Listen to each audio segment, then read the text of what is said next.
Welcome. In this video, you'll learn how to allow the owner to change your channel information on Telegram Web using your PC. This feature has received a new update, and the steps are simple but important to follow carefully. First, open Telegram Web on your browser. Make sure you're logged into the account that manages the channel. Once you're in, go to the channel where you want to adjust the permissions. At the top left corner of the screen, click on the three horizontal lines. This icon opens the main menu with several options related to your channel's settings. From there, choose Edit, which takes you to the configuration area where all the channel details and admin settings can be managed.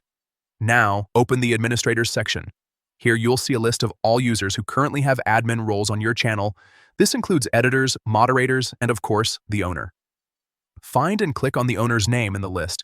This will bring up all the specific permissions that person currently has. Telegram allows fine control over what admins and owners can do, including posting messages, adding members, and editing channel information. Next, look for the option labeled Change Channel Info.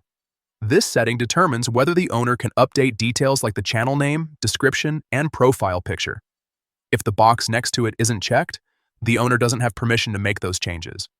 To allow them access, simply check the box next to Change Channel Info. Then click on the tick or save icon to confirm your changes. That's it. You've now successfully allowed the owner to edit and update the channel information on Telegram Web.